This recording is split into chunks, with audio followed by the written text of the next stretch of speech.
Hello students, welcome back to the channel. तो चलिए sequence and series में आगे बढ़ते हैं और आज का है हमारे पास लेक्चर 5। इससे पहले के लेक्चर्स अगर आपने नहीं देखे हैं तो जल्दी से जल्दी जाइए। प्लेलिस्ट में बाकी के 4 लेक्चर्स मैंने अपलोड कर रखे हैं और पूरा डिटेल से समझा रखा है। आपको एकदम बेसिक से एडवांस लेवल तक की नॉलेज वहां पे दी गई है। चैनल अगर आप तक आपने नहीं सब्सक्राइब किया है तो जल्दी से जल्दी चैनल सब्सक्राइब कर लीजिए और एक लाइक जरूर कर दीजिए वीडियो को, just for the share effort I am putting, right. इससे मेरा बहुत मोटिवेशन होता है और इक्वल मोटिवेशन से मैं नेक्स्ट वीडियो फिर अपलोड करता हूं। ठीक है, तो चलिए आगे बढ़ते हैं और बात करते हैं आज लेक्चर 5 में। जो कॉन्सेप्ट हम लोग पढ़ेंगे वो है arithmetic mean, geometric mean and harmonic mean of n numbers. तो देखिए, अभी तक तो हमने अर्थमेटिक मीन पढ़ा लेकिन आइसोलेटेड वे में, ज्योमेट्रिक मीन पढ़ा आइसोलेटेड वे में, हार्मोनिक मीन पढ़ा आइसोलेटेड वे में, और ज्यादातर हमने बातें की इन मीन्स की सिर्फ 2 नंबर के बीच में। ठीक है, अब हम बात करेंगे इन्हीं मीन्स की लेकिन ऑफ एन नंबर्स। ठीक है, तो arithmetic mean of n numbers बड़ा सिंपल सा होता है, कुछ नहीं होता है। बाकी arithmetic mean of n numbers को डिफाइन करने के लिए हम सारे नंबर्स को ऐड कर देते हैं और टोटल नंबर ऑफ नंबर्स से डिवाइड कर देते हैं। यानी arithmetic mean of n numbers is basically the sum of n numbers divided by n. Very simple. Geometric mean, again since geometric mean, geometry में ज्योमेट्रिक जहां भी वर्ड आता है स्पेशली सीक्वेंस एंड सीरीज में, तो हमारे दिमाग में सीधे प्रोडक्ट का एक ख्याल आता है। तो geometric mean of n numbers और कुछ नहीं, उन सारे एन नंबर्स का प्रोडक्ट और raise to the power 1/n हो जाता है। ठीक है, सारे नंबर्स का product raise to the power 1/n। ठीक है, तो this is the geometric mean of n numbers. Harmonic mean, जैसा कि हमने पहले भी बात करी है कि हार्मोनिक प्रोग्रेशन में, हार्मोनिक कुछ भी करने से पहले हम लोग सबसे पहले क्या कर लेते हैं, उसको अर्थमेटिक में कन्वर्ट कर लेते हैं। ठीक है, तो harmonic mean of n numbers भी निकालने के लिए हम लोग क्या करेंगे, पहले अर्थमेटिक मीन निकाल लेंगे of n numbers, of the reciprocal of n numbers, और उसी का रेसिप्रोकल ले लेंगे तो हमें हार्मोनिक मीन मिल जाएगा। ठीक है, तो यानी बेसिकली हम ये कह रहे हैं कि पहले आप जो आपके पास नंबर्स दिए हुए हैं इनके रेसिप्रोकल का अर्थमेटिक मीन निकाल लो। तो रेसिप्रोकल का arithmetic mean 1/a1, 1/a2 plus so on plus 1/an/n होता। ठीक है, और इसी का रेसिप्रोकल ले लो। ठीक है, इसका आप रेसिप्रोकल ले लोगे तो आपको मिल जाएगा क्या, हार्मोनिक मीन। ठीक है, यानी n upon sum of reciprocal of all the numbers. यहां पे एक और मीन हम डिस्क्राइब करते हैं, that is root mean square of n numbers. इसको आरएमएस से भी हम लोग डिनोट करते हैं। सिंपल सा एक्सप्रेशन है कि अगर एन नंबर्स का रूट मीन स्क्वायर निकालना है तो हम उनके स्क्वायर्स का सम लेते हैं, डिवाइडेड बाय एन लेते हैं और उसका स्क्वायर रूट। यानी root mean square is nothing but the square root of arithmetic mean of squares of the numbers. Arithmetic mean of squares of the numbers, तो arithmetic mean of squares of the numbers आप निकालिएगा, उसका square root ले लीजिएगा तो आपको क्या मिल जाएगा, रूट मीन स्क्वायर। ठीक है, अब यहां से आगे बढ़ के हम लोग प्रॉपर्टीज की बात करते हैं, properties related with arithmetic mean, geometric mean and harmonic mean. ठीक है, ये प्रॉपर्टी जो हम लोग बोलेंगे वो एप्लीकेबल ओनली फॉर 2 नंबर्स। ठीक है, ये फर्स्ट वाली प्रॉपर्टी। तो ये क्या कहता है भाई कि if A and B are 2 positive numbers और ये 2 पॉजिटिव नंबर्स का कैपिटल ए, कैपिटल जी और capital H arithmetic mean, geometric mean और हार्मोनिक मीन है, तो इनके बीच में एक रिलेशन होता है। क्या रिलेशन होता है कि ये ए, जी और एच खुद जीपी में होते हैं। ठीक है, ए, जी और एच खुद क्या होते हैं, जीपी में होते हैं। यानी आपके पास रिलेशन हो जाता है G square is equal to A H. लेकिन याद रखिए कि ये property is only applicable for 2 positive numbers. 2 से ज्यादा नंबर होंगे तो ये रिलेशन वैलिड नहीं होगा। इसको हम प्रूव भी बहुत आसानी से कर सकते हैं कि देखिए, अर्थमेटिक मीन की तो वैल्यू क्या हो जाएगी, ए प्लस बी अपॉन 2, है ना। ज्योमेट्रिक मीन स्क्वायर क्या हो जाएगा, ए बी, और हार्मोनिक मीन क्या हो जाएगा, 2ab upon A plus B, है क्या।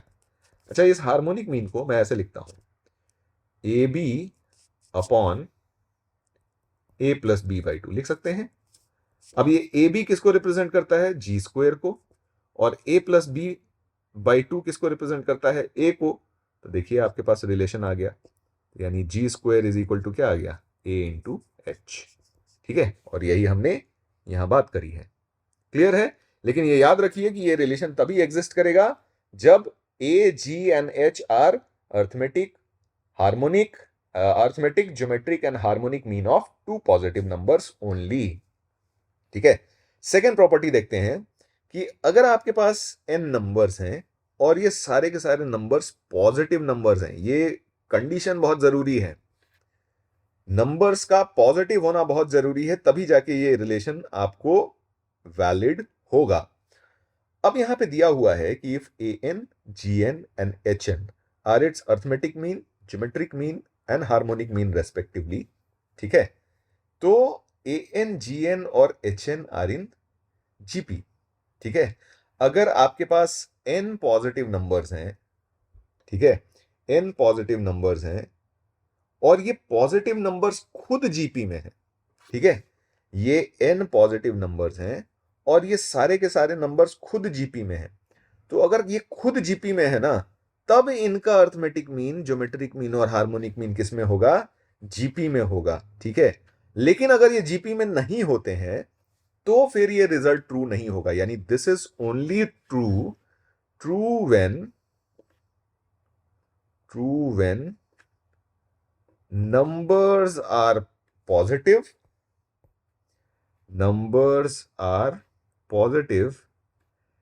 and are in GP। ठीक है, नंबर्स पॉजिटिव हो और जीपी में हो तभी जाके ये रिलेशन ट्रू होगा, अन्यथा नहीं होगा। ठीक है, ओके, थर्ड प्रॉपर्टी क्या कहता है, applicable for n positive numbers. अब इसमें कोई रेस्ट्रिक्शन नहीं है, ठीक है, बस पॉजिटिव नंबर्स हमारा होना चाहिए। तो अगर मान लीजिए हमारे पास n पॉजिटिव नंबर्स हैं, ए एन, जी एन और एच एन, इसके अर्थमेटिक मीन, ज्योमेट्रिक मीन और हार्मोनिक मीन है, तो हमारे पास ए, जी और एच में एक खास रिलेशन होता है। रिलेशन ये होता है कि आपका root mean square is greater than equal to A n, is greater than equal to G n, is greater than equal to H n हो जाता है। ठीक है क्या, यानी अगर n नंबर्स का मीन की बात करते हैं तो इसमें सबसे बड़ा आपका रूट मीन स्क्वायर होता है, ये ग्रेटर देन इक्वल टू आपके अर्थमेटिक मीन के बराबर होता है, ये ग्रेटर देन इक्वल टू आपके ज्योमेट्रिक मीन के बराबर होता है, और ये ग्रेटर देन इक्वल टू आपके हार्मोनिक मीन के बराबर होता है। अब ये इक्वालिटी कब होती है, तो देखिए equality holds at either place, मतलब किसी भी एक में अगर इक्वालिटी हो रही है तो ये तभी हो सकती है जब हमारे सारे के सारे नंबर्स क्या हों, बराबर हों। ठीक है, दो नंबर्स के लिए हम लोग बहुत इजीली प्रूफ कर सकते हैं। तो चलिए मान लीजिए जैसे हमें A M greater than equal to G M proof करना था दो नंबर के लिए, ठीक है, तो जैसे दो नंबर के लिए प्रूफ कर सकते हैं उसी तरीके से आगे हम एक्स्ट्रापोलेट करके 3 नंबर्स, 4 नंबर्स और n नंबर्स के लिए भी प्रूफ कर सकते हैं। ठीक है, तो दो नंबर्स के लिए मैं फटाफट आपको दिखा देता हूं कि a प्लस बी बाई 2, ठीक है, और geometric mean A M minus G M हम निकाल रहे हैं, A M minus G M. ठीक है क्या, तो ये a plus B by 2 minus root A B आ जाएगा, है ना, इसको हम लिख सकते हैं a plus B minus 2 root A B upon 2, और ये आपका हो जाएगा root A minus root B का होल स्क्वायर, ध्यान से देखिए, और अपॉन 2। क्लियरली एक स्क्वायर क्वांटिटी है तो ये हमेशा क्या होगी, ग्रेटर देन इक्वल टू 0, और इक्वल टू 0 कब होगी, equal to 0 if root A is equal to root B, है ना, और root A is equal to root B के करस्पॉन्डिंग आपके पास क्या हो गया, A is equal to B. ये बात समझ में आई क्या, तो क्लियरली यहां पे A M minus G M greater than equal to 0 हो गया, यानी कहने का मतलब A M greater than equal to G M. तो आप बोल सकते हो कि सर आपने तो यही वाला रिलेशन प्रूफ किया, तो इस वाले रिलेशन को हम कैसे प्रूफ करेंगे कि G M greater than equal to H M. तो देखिए दो नंबर्स के लिए हमारे पास एक रिलेशन था ना, G M square is equal to A M into H M. ठीक है क्या, तो हम क्या इसको लिख सकते हैं, G M upon A M is equal to H M upon G M. ठीक है क्या, और सिंस हम जानते हैं कि G M greater than equal to H M होता है, तो यहां से G M upon A M हमारा लेस देन इक्वल टू 1 हो जाएगा, यानी ये value less than equal to 1 हो गई, क्रॉस मल्टीप्लाई कर लीजिए तो H M less than equal to G M हो जाएगा। ठीक है क्या, तो ये रिलेशन हम बहुत आसानी से प्रूफ कर सकते हैं। चलिए, एक और बहुत इंपॉर्टेंट इनइक्वालिटी होती है, जेई में कई बार इसका एप्लीकेशन आया है, ठीक है, ऑल्दो हम इसको वेक्टर से भी प्रूफ कर सकते हैं। तो चलिए मैं प्रूफ करके दिखा भी दूंगा वेक्टर से। अब यहां पे प्रॉपर्टी ये है कि अगर आपके पास a1 a2 so on to an and b1 b2 so on to bn are any real numbers, कोई भी रियल नंबर्स हैं, तो हमारे पास क्या होता है, ये इनइक्वालिटी हमेशा होल्ड करती है। ठीक है, this inequality always holds. Inequality क्या है भाई? तो इनइक्वालिटी है आपका a1 a2 plus b1 b2 plus so on plus an bn, इसका स्क्वायर हमेशा लेस देन इक्वल टू होता है a1 square plus a2 square plus so on an square into b1 square plus b2 square plus so on bn square. और यहां पे equality कब hold करती है? तो equality holds if a1 upon b1 is equal to a2 upon b2 is equal to an upon bn। समझे? तो मतलब ये क्या होता है, इनका प्रोपोर्शन सेम होना चाहिए, करस्पॉन्डिंग टर्म्स का रेशियो आपका सेम होना चाहिए, तभी जाके इक्वालिटी होल्ड करेगी। प्रूफ करने के लिए ना बड़ा सिंपल सा एक कॉन्सेप्ट ले सकते हैं, वेक्टर से आप आसानी से प्रूफ कर सकते हैं। जैसे फॉर एग्जांपल मैं एक वेक्टर लेता हूं r1, ठीक है, r1 को मैंने ले लिया, चलिए दो ही नंबर का लेके चलते हैं, 2 डायमेंशन में ही लेके चलते हैं, तो आप 2 डायमेंशन में ही आराम से इसको प्रूफ करके बाकी n डायमेंशन के लिए आप बोल सकते हैं। तो a1 i cap plus a2 j cap ले लिया हमने, r2 हमने ले लिया b1 i cap plus b2 j cap. अब ये बताइए कि r1 डॉट r2 कितना होगा? r1 डॉट r2 हो गया आपका a1 b1 plus a2 b2, है ना? और सिंस ये बात हम जानते हैं कि r1 dot r2 is equal to होता है mod r1 into mod r2 cos theta, होता है ना? और कॉस थीटा की वैल्यू तो हमेशा 1 से छोटी होती है, तो क्या हम ये बात कह सकते हैं कि r1 डॉट r2 जो होगा हमेशा less than equal to mod of r1 into mod of r2 होगा। दोनों तरफ आप स्क्वायर ले लीजिए और देखिए आपको आपका रिजल्ट ये मिल जाएगा। ठीक है, तो इस तरीके से हम 2 नंबर्स के लिए तो प्रूफ कर सकते हैं, सिमिलरली n डायमेंशन में जाके हम n नंबर्स के लिए प्रूफ कर सकते हैं। ठीक है क्या? ऑलराइट, चलिए अब हमने थ्योरी पढ़ ली, अब आती है बारी सवालों। क्वेश्चन पहला है हमारे पास कि if A B C are greater than 0, तो हमें प्रूफ करना है A square times B plus C, B square times C plus A plus C square times A plus B is greater than equal to 6 A B C. चलिए मैं क्या करता हूं ना कि इधर एलएचएस से शुरुआत करता हूं, ठीक है, एलएचएस से शुरुआत करता हूं और उसको पहले एक्सपैंड कर देता हूं। तो आपके पास टर्म लिखा हुआ है A square B plus A square C plus B square C plus B square A plus C square A and plus C square B, ये टर्म है। ठीक है, तो हम इन टर्म्स पे, ठीक है, इन टर्म्स पे, और ये हमें प्रूफ करना है this is greater than equal to 6 A B C. तो हम करेंगे using inequality A M greater than equal to G M on, कौन से नंबर्स पे हम ये इनइक्वालिटी यूज करने वाले हैं? तो on A square B, A square C, B square C, B square A, C square A and C square B, इन पे हम यूज करेंगे A M greater than equal to G M. तो इसका sum A square B plus A square C plus B square C plus B square A plus C square A plus C square B upon total number of terms 6 है, तो divided by 6 is going to be greater than equal to इन सब का product.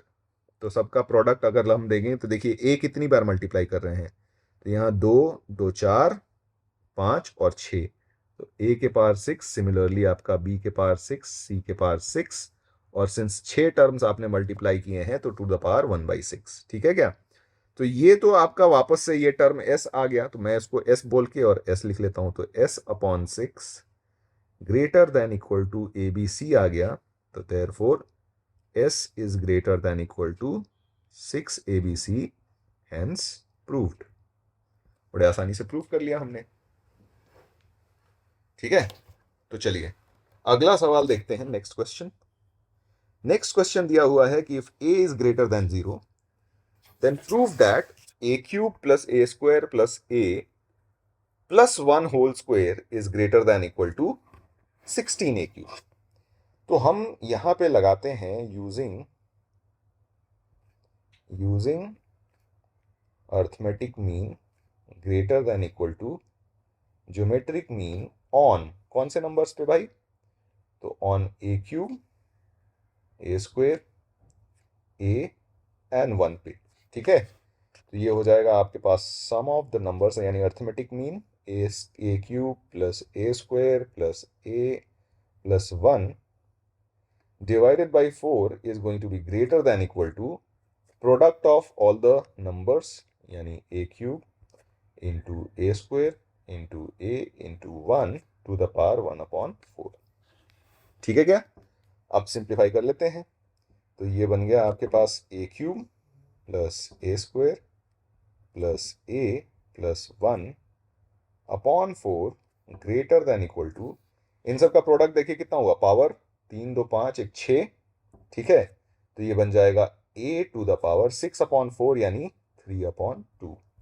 दोनों तरफ कर दीजिए square. ठीक है, स्क्वायर कर दीजिए तो आपके पास ये बन गया a cube plus a square plus a plus 1 whole square upon 16 is greater than equal to a cube. तो यहां से आपका रिजल्ट आ गया, तो this will imply that a cube plus a square plus a plus 1 whole square is going to be greater than equal to 16 a cube. ठीक है, this is proved. Next question देखते हैं। अब यहां पे दिया हुआ है x greater than 0, y greater than 0, z greater than 0, then prove that. ठीक है, तो ये इनइक्वालिटी, तो सबसे पहले तो x और y ग्रेटर देन 0 है, तो हम ये बोल सकते हैं using am greater than 0 gm कि x plus Y by 2 is going to be greater than equal to root X Y, है ना। सिमिलरली, तो यानी यहां से आप ये भी कह सकते हैं, this will imply that x plus Y is greater than equal to twice of root X Y, और ये क्या यूज करके हमने किया है, am greater than equal to gm से। ठीक है क्या?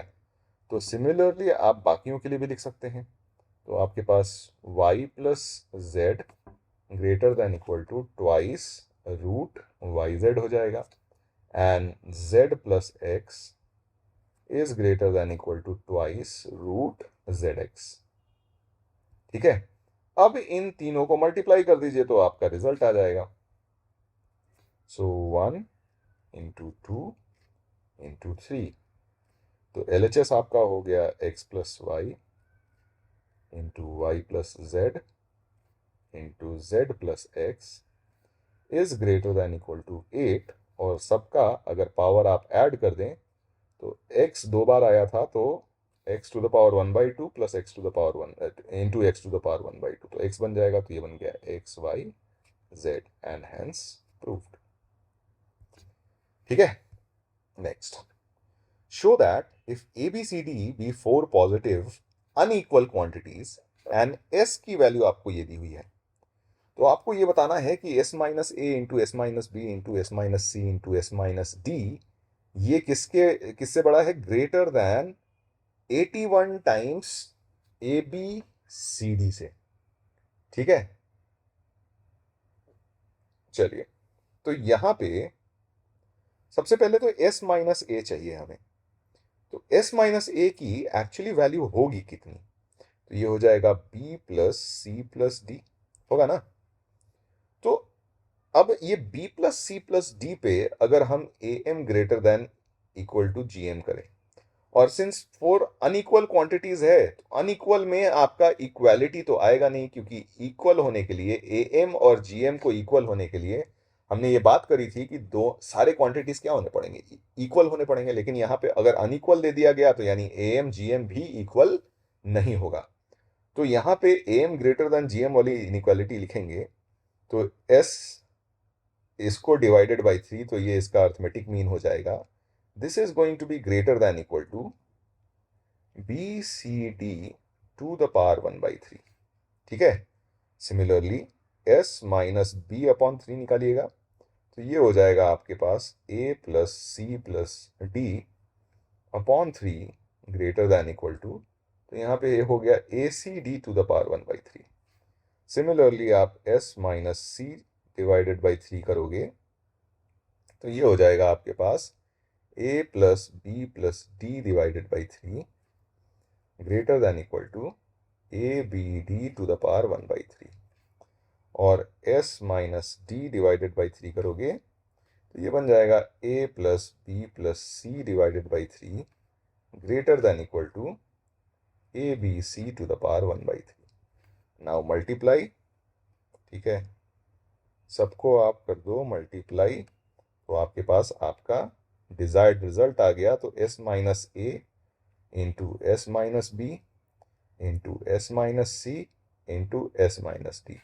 डिनोमिनेटर में कितना आ जाएगा, 3 4 टाइम्स मल्टीप्लाई हो रहा है तो 81 ग्रेटर दैन इक्वल टू, इन सब को मल्टीप्लाई करोगे तो ये और कुछ नहीं ए बी सी डी बन जाएगा।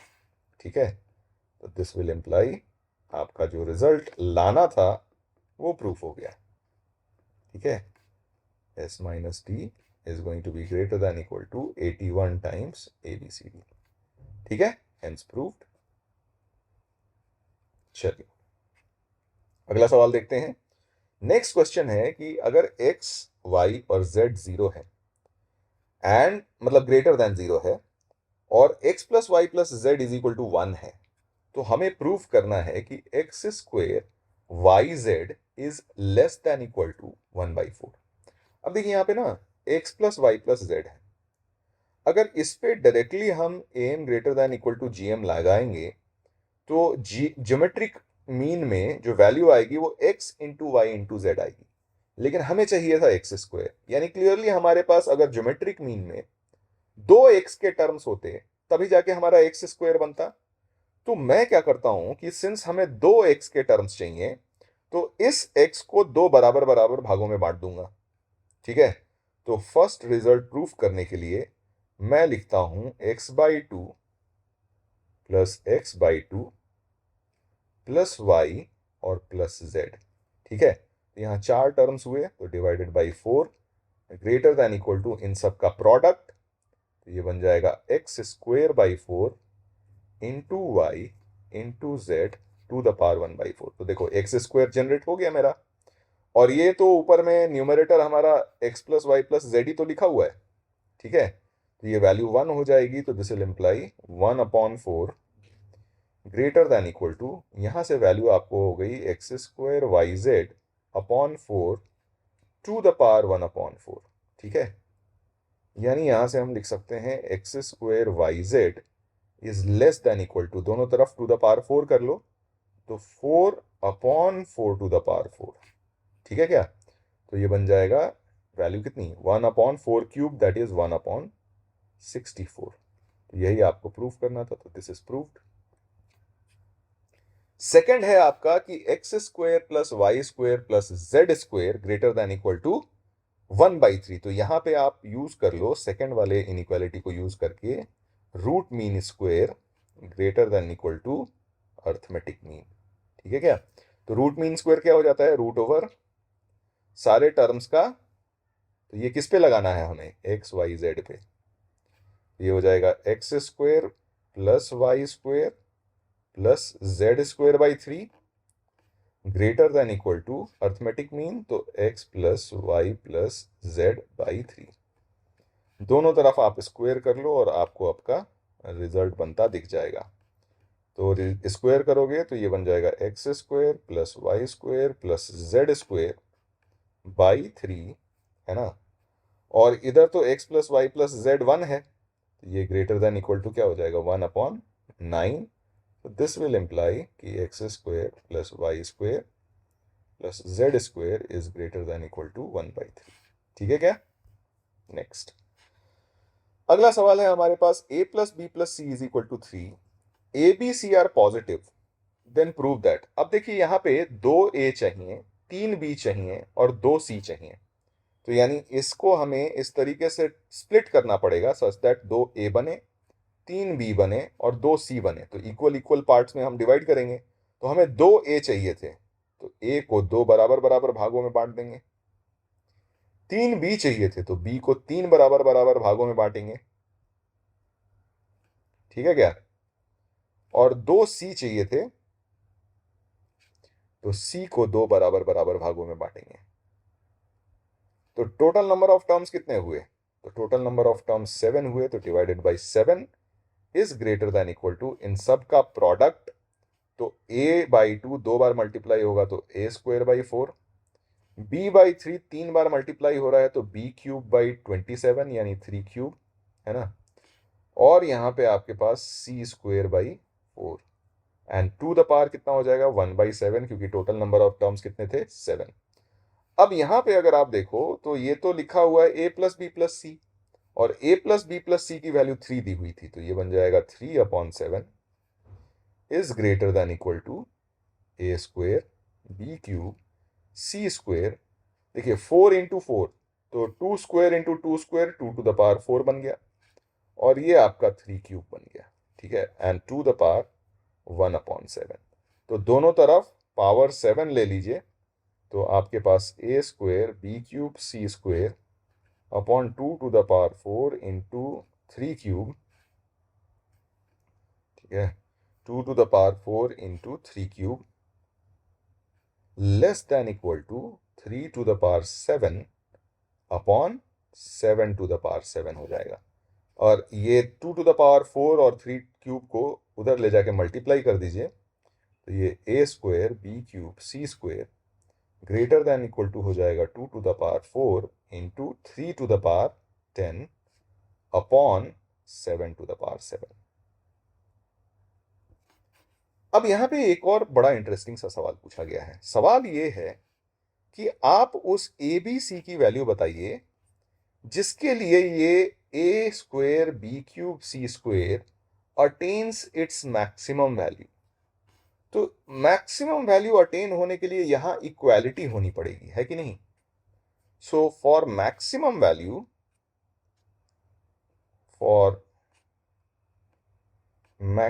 वैल्यू, ठीक है, there should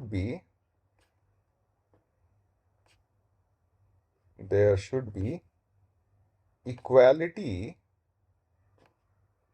in equation 1। Equation 1 में इक्वालिटी होना पड़ेगा, यानी दैट इज उसके लिए आपका AM इक्वल टू GM होना पड़ेगा, तभी जाके आपका इक्वालिटी बनेगा। और जब AM is equal to GM हो जाता है तो this will imply all terms must be equal. All terms must be equal. तो यहां पे टर्म्स कौन कौन से हैं? A/2 should be equal to B/3 and this should be equal to C/2। मान लेते हैं ये वैल्यू इक्वल टू लैम्डा है से, तो यानी यहां से आपके पास A की वैल्यू हो जाएगी 2 लैम्डा, B की वैल्यू 3 लैम्डा और C की वैल्यू हो जाएगी 2 लैम्डा। अब लैम्डा की वैल्यू कैसे निकालेंगे? तो हमारे पास एक और इक्वेशन दिया हुआ है कि A+B+C इज इक्वल टू 3।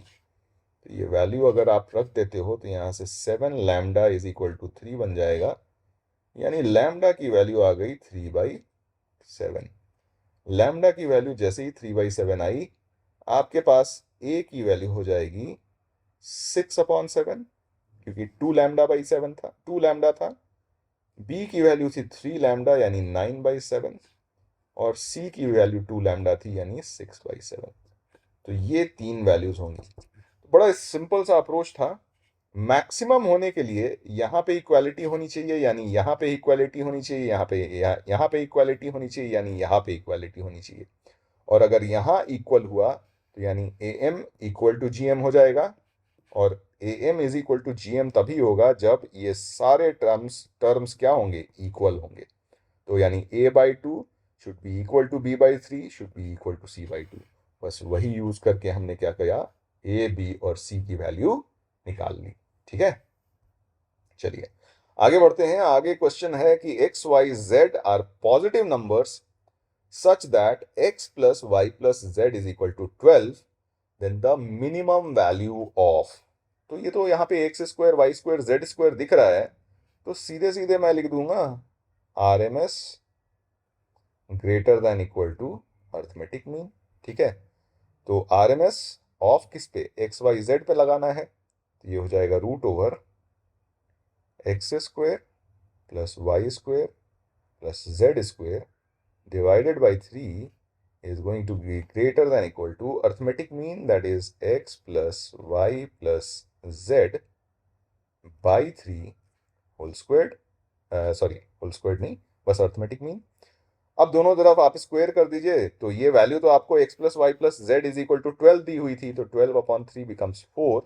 दोनों तरफ स्क्वायर कर दीजिए तो आपके पास X square plus Y square plus Z square greater than equal to आ जाएगा 48।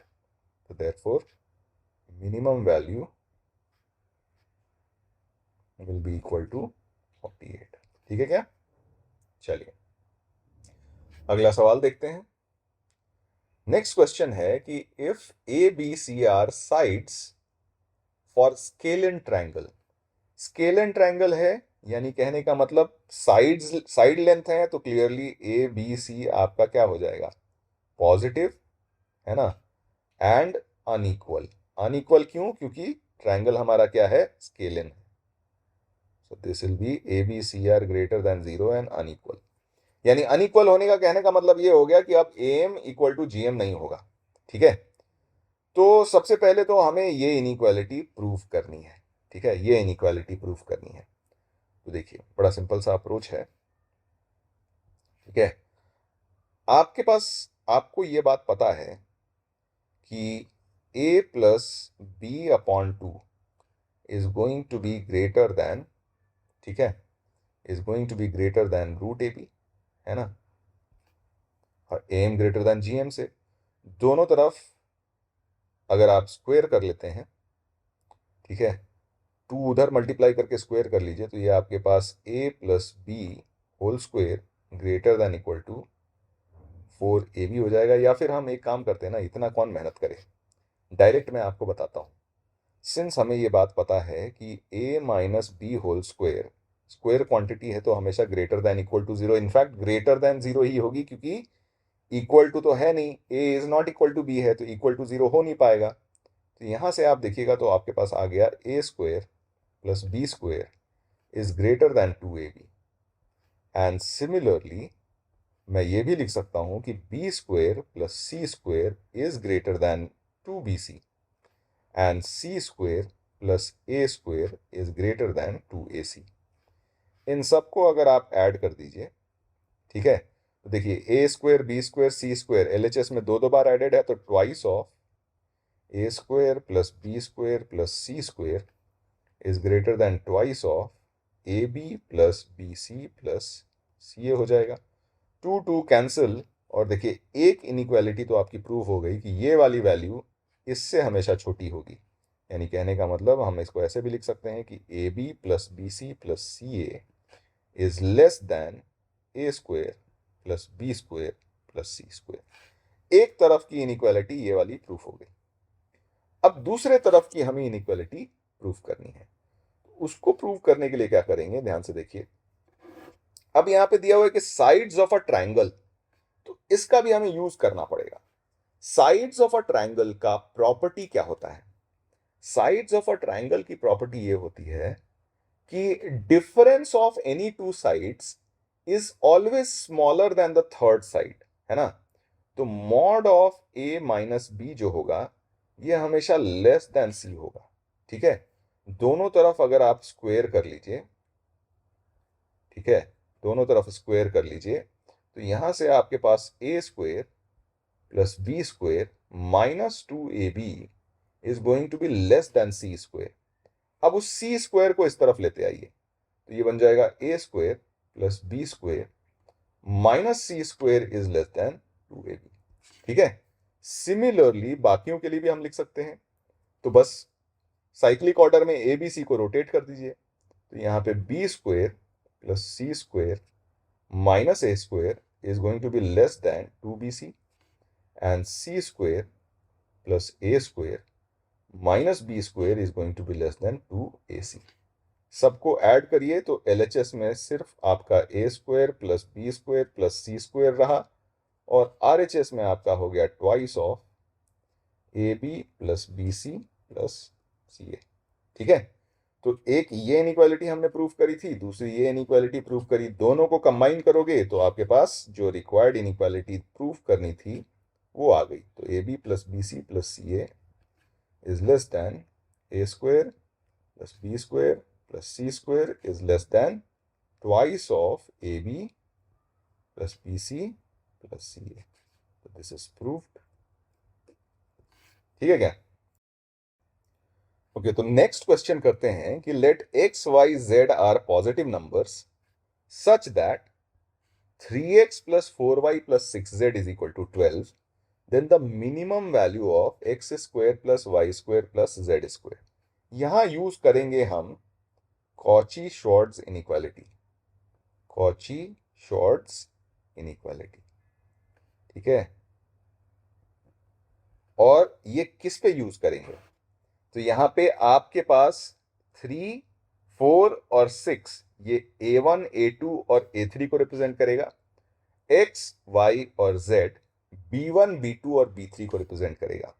तो कॉची-श्वार्ट्ज इनइक्वालिटी से a1 b1 plus a2 b2 plus a3 b3 है ना, इसका स्क्वायर जो होता है हमेशा less than equal to a1 square plus b1 square plus c1 square into a2 square plus b2 square plus c2 square से छोटा होता है।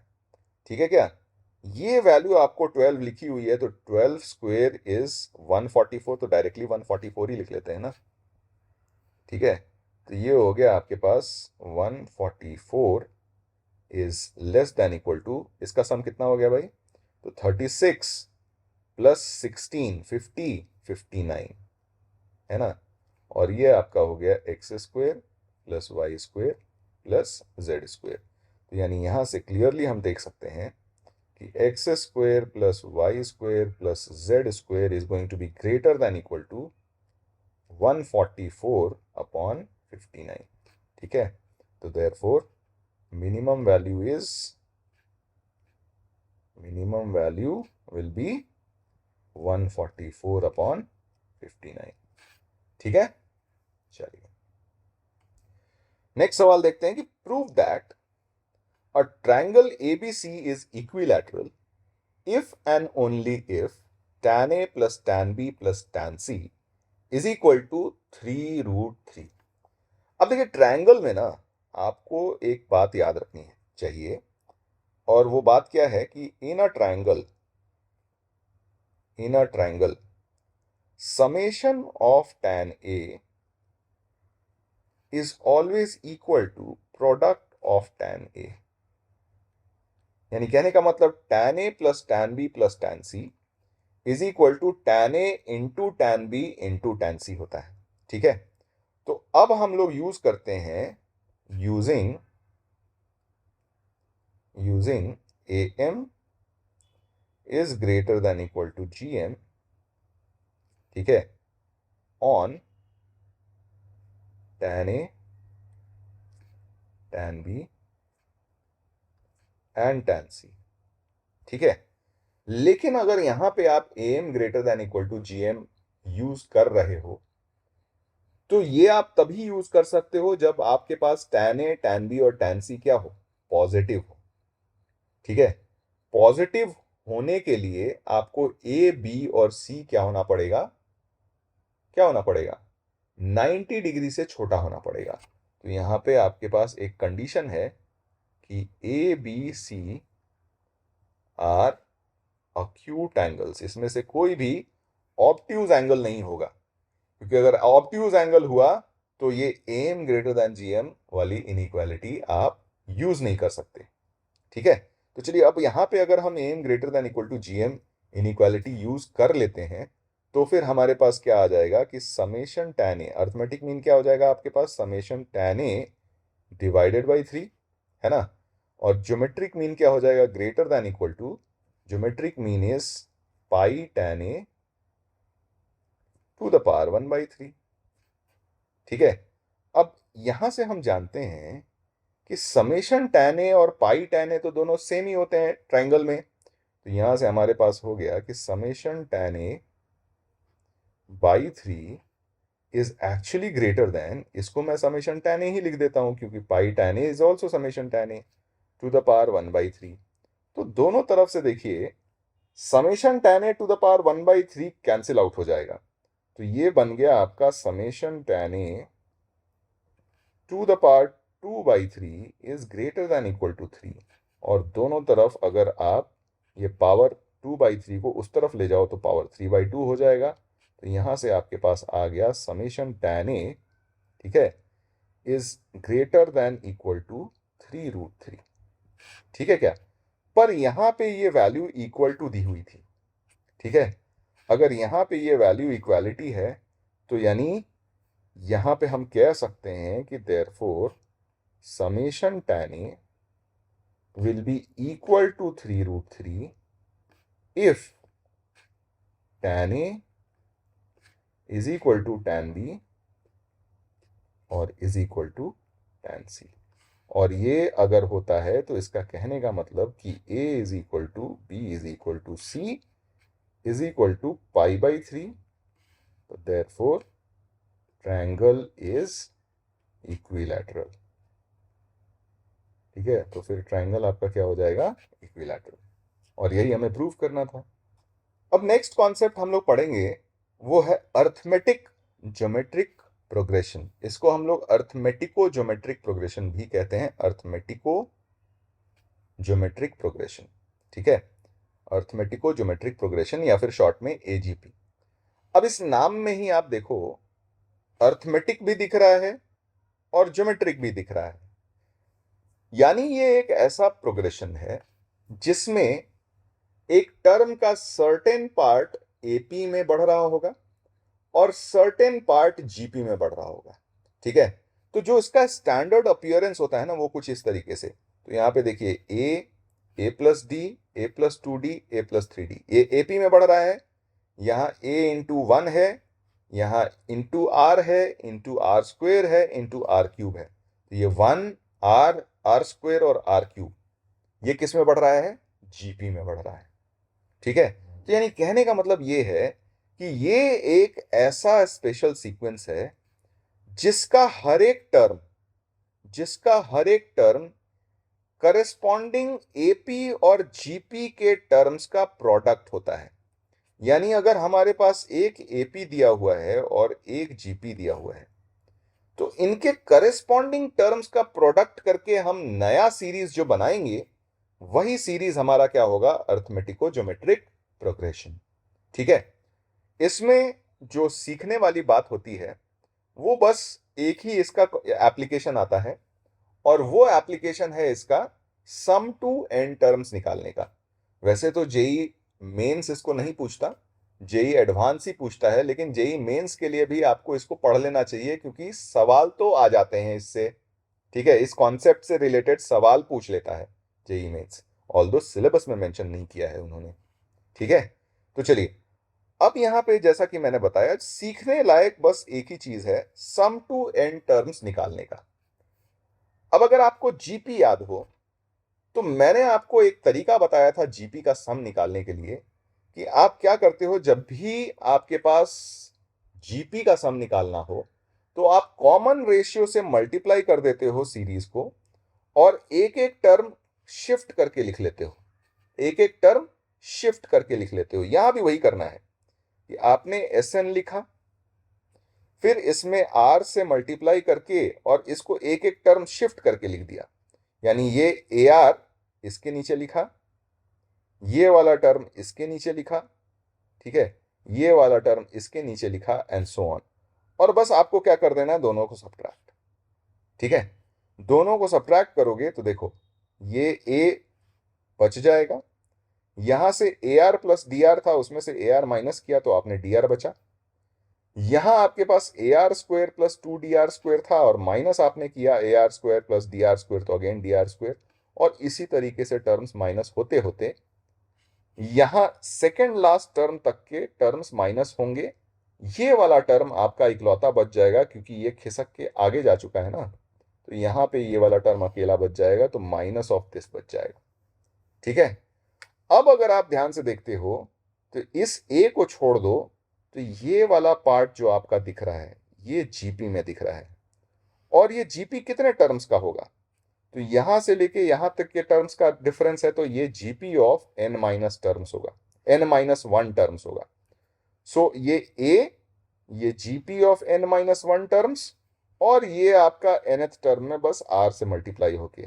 अब इसका सम बड़े आसानी से आप निकाल सकते हो। फाइनल सम निकालोगे तो ये कुछ इस तरीके से आ जाएगा। ठीक है, सम ऑफ एन टर्म्स। तो सम ऑफ एन टर्म्स आपका कुछ इस तरीके से, याद नहीं रखना है, प्रोसेस याद रखना है। एस इंफिनिटी लोगे तो जब आपके पास जीपी में अभी हमने देखा था कि जब आपके आर की यानी कॉमन रेशियो की एब्सोल्यूट वैल्यू 0 से 1 के बीच में है, तो उस केस में r to the power n वाला जो टर्म होता है ना, ये 0 चला जाता है। तो ये टर्म 0 हो जाएगा, ये टर्म 0 हो जाएगा। तो आपके पास answer A upon one minus R and plus D R upon one minus R square. Again मैं बोल रहा हूं, फॉर्मूला याद मत रखना, जब भी हमें जरूरत पड़ेगी तो हम क्वेश्चन प्रॉपरली लिख के सॉल्व करेंगे। ठीक है, आइए सीखते हैं कैसे। जैसे मान लीजिए यहां पे एक सवाल दिया हुआ है, हमें दिया हुआ है mod of x less than 1 then compute s of infinity. चाहे तो हम फॉर्मूला से लिख सकते हैं, लेकिन वैसे ही हमारी लाइफ में कम फॉर्मूले नहीं है याद करने के लिए कि हम एक और फॉर्मूला याद कर लें। ठीक है, हम प्रोसेस याद रखेंगे। तो ध्यान से देखिए, एस है हमारा 1 plus 2x plus 3x square and plus 4x cube. ठीक है, plus so on up to ये इंफिनिटी तक चला गया। अब यहां से कॉमन रेशियो देखिए, टर्म जो जीपी में जा रहा है उसका कॉमन रेशियो x दिख रहा है मुझे, तो मैं इस कॉमन रेशियो से इस सीरीज को मल्टीप्लाई करूंगा, लेकिन टर्म्स में एक एक शिफ्ट करके लिखूंगा। तो यहां पे x, यहां पे 2x स्क्वेयर, यहां पे 3x cube and plus so on up to infinity. ये बात समझ में आई? दोनों को आप कर दीजिए सब्ट्रैक्ट, तो यहां से s कॉमन, यहां बच जाएगा आपके पास 1 माइनस एक्स, और ये बच गया आपके पास 1, 2x प्लस 2x में से x गया x, यहाँ x स्क्वेयर, यहाँ x cube and plus so on up to infinity. अब ये तो हमें साफ साफ दिख रहा है एक इनफाइनाइट जीपी जिसका फर्स्ट टर्म है 1, कॉमन रेशियो है x, और इस इनफाइनाइट जीपी का सम तो हम आंख मूंद करके भी लिख सकते हैं, और वो हो जाएगा 1 अपॉन 1 माइनस कॉमन रेशियो। तो यहां से अगर s into one minus x की ये वैल्यू है, तो s की वैल्यू क्या हो जाएगी, 1 माइनस एक्स से आप डिवाइड कर दो, तो ये बन जाएगा s is equal to 1 upon 1 minus X whole square, and this will be your answer. ठीक है, तो ये आपका a का सोल्यूशन हो गया। उसी तरीके से अगर आप b वाले पार्ट का सोल्यूशन करना चाहो, प्रोसेस एग्जैक्टली आपका सेम रहेगा। ठीक है, s इस बार है आपका 1 plus 3x plus 6x square plus 10x cube and plus so on. Common ratio से मल्टीप्लाई करके एक एक टर्म शिफ्ट करके लिखते हैं, तो ये x प्लस 3x स्क्वेयर और plus 6x cube and plus so on हो जाएगा। सब्ट्रैक्ट कर लीजिए, तो s इंटू 1 माइनस एक्स, और यहां से देखिएगा तो ये बन जाएगा 1 plus 2x plus 3x cube, 3x square plus 4x cube and so on. अब देखिए यहां से कई बार क्या होता है ना कि यहीं पे आपको जीपी बनता हुआ दिख जाएगा, लेकिन अभी भी ये जीपी नहीं है, अभी भी ये एजीपी है। तो यही प्रोसेस हमें एक बार फिर से रिपीट करना पड़ेगा। दो मैं जानता हूं इसका आंसर क्या होगा, क्योंकि हमने यहां पे इसको निकाल रखा है, इसकी वैल्यू है 1 अपॉन 1 माइनस एक्स का होल स्क्वेयर, लेकिन मैं इसको लिखूंगा नहीं, मैं इसको एक बार और से सिंप्लीफाई करने की कोशिश करूंगा, क्योंकि आपको भी ये प्रोसेस पता होनी चाहिए। तो अब मैं फिर से क्या करूंगा, फिर से कॉमन रेशियो क्या दिख रहा है, x, तो एक बार फिर से इसमें मैं मल्टीप्लाई करूंगा, तो x into 1 minus x times x. एक एक टर्म फिर से शिफ्ट करके लिख लो आप, ठीक है, तो मतलब यहाँ पे आपके पास अब दोबारा आपको वही प्रोसेस अपनाना है। अब इस बार मल्टीप्लाई करोगे, सब्ट्रैक्ट करोगे, तो s into one minus X common हो जाएगा, तो आपके पास एक और वन माइनस एक्स का फैक्टर बन जाएगा, तो s into one minus X whole square बन गया, और यहां से आपके पास one plus X square plus so on up to infinity आ गया, जिसकी वैल्यू आप one upon one minus X लिख सकते हो, और यहां से आपके पास s की जो वैल्यू आ जाएगी वो one upon one minus X whole cube, and this will be our answer. ठीक है क्या? अगला सवाल देखते हैं। नेक्स्ट क्वेश्चन है कि if sum to infinity of this series is 44/9 then find R. तो हमें s जो सीरीज दिया हुआ है वो 3 + 5r + 7r square and plus so on up to infinity, ये वैल्यू s की हमें दी हुई है 44/9। ठीक है क्या? तो हमें r निकालना है, तो चलिए पहले तो हम s की value in terms of r निकाल लेते हैं। तो r से मल्टीप्लाई, एक एक टर्म शिफ्ट किया, है ना, and plus so on up to infinity. अब इस बार सब्ट्रैक्ट करिएगा, तो ये बन जाएगा s common, one minus R, यहां से वैल्यू आ गई 3 + 2r square and plus one is equal into infinity. आप चाहें तो यहां से 3 को 1 + 2 लिख सकते हैं, तो 1 + 2 कॉमन, और ये बन जाएगा 1 + r square plus one up to infinity. ठीक है क्या? और ये वैल्यू आपकी आ गई 1 + 2/1 माइनस आर, यानी s की जो वैल्यू आ गई वो आ गई 1/1 माइनस आर, या फिर आप चाहो तो इसको पहले सिंप्लीफाई कर लो इस तरफ, है ना, इसके बाद 1 - r से डिवाइड करना, तो ये हो जाएगा आपका 1 - r + 2, तो 3 - r, है ना, ये वैल्यू हो गई आपकी 3 - r/1 - r, तो s की वैल्यू हो जाएगी 3 - r/1 - r स्क्वेयर, और ये वैल्यू है आपका 44/9। ठीक है क्या? ये वैल्यू आपको दी हुई है 44/9, तो यहां से r की वैल्यू निकालनी है, तो क्वाड्रेटिक है, क्वाड्रेटिक सॉल्व करना पड़ेगा, तो ये 27 - 9r, है ना, 27 - 9r इज इक्वल टू, यहाँ पे हो जाएगा आपका 44 - 88r and plus 44r square.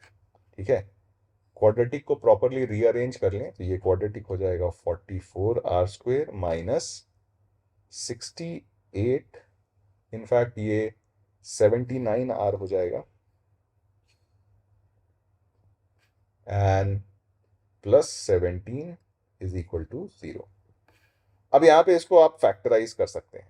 मैं डायरेक्ट फैक्टर आपको बता देता हूँ, इसके दो फैक्टर होंगे, 4r - 1 और into 11r - 17 is equal to 0। तो दो पॉसिबल वैल्यू ऑफ r आ रही है। ठीक है, एक r की वैल्यू आ रही है 1/4 और दूसरे r की वैल्यू आ रही है 17/11। लेकिन since sum to infinite term series का एग्जिस्ट करता है, तो r की वैल्यू, सिंस r की वैल्यू, ठीक है, 0 से 1 के बीच में होनी चाहिए, तो इससे हमारे पास जो r की वैल्यू निकल के आएगी आंसर के तौर पे, वो 1/4 होगी। ठीक है क्या? तो 1/4 is going to be your answer. Next अगला सवाल देखते हैं कि इस बार हमारे पास sum to infinity of this series दिया हुआ है, हमें d की वैल्यू निकालनी है। तो देखिए ये सीरीज और ये सीरीज कुछ सेम ही दिख रहा है। यहाँ पे हमारे पास r की वैल्यू 1/4, तो d की वैल्यू तो हम इसी से कंपेयर करके निकाल सकते हैं। तो यहाँ पे 3 + 2, तो यानी d की वैल्यू तो 2 आ रही है। यहाँ से पिछले सीरीज से कंपेयर करके अगर हमने देखा तो d की वैल्यू 2 आ रही है। तो चलिए एक बार सॉल्व करके देख लेते हैं और देखते हैं कि हमारा आंसर सही आ रहा है कि नहीं।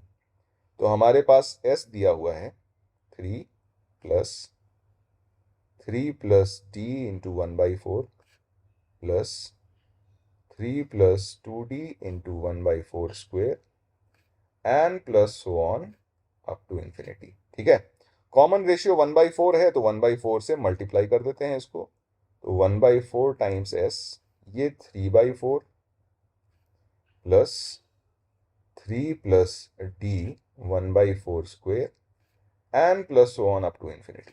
ठीक है क्या? सब्ट्रैक्ट करिए इसको, सब्ट्रैक्ट करिएगा तो ये बन जाएगा 3/4 times S is equal to, तो ये बन गया 3 प्लस, अब यहां से देखिए 3/4 तो कैंसिल आउट हो जाएगा, तो ये d/4 plus d/4 square and plus so on up to infinity. ठीक है, अब क्लियरली यहां से आगे हमें जीपी दिख रहा है, जिसका फर्स्ट टर्म d/4 और कॉमन रेशियो 1/4 है।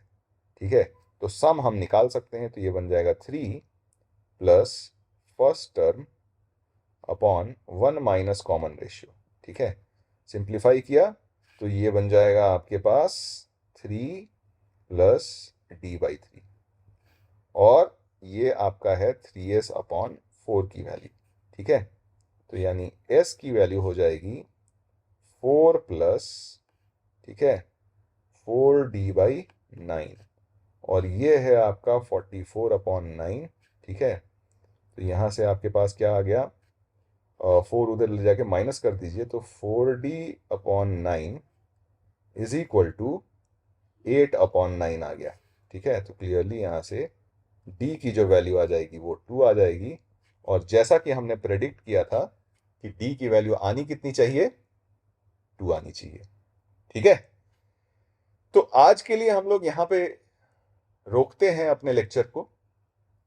तो अभी तक हमने सीक्वेंस एंड सीरीज में जितने भी प्रोग्रेशंस थे, यानी arithmetic progression, geometric progression, harmonic progression और अर्थमेटिको ज्योमेट्रिक प्रोग्रेशन, इसको हमने पढ़ लिया।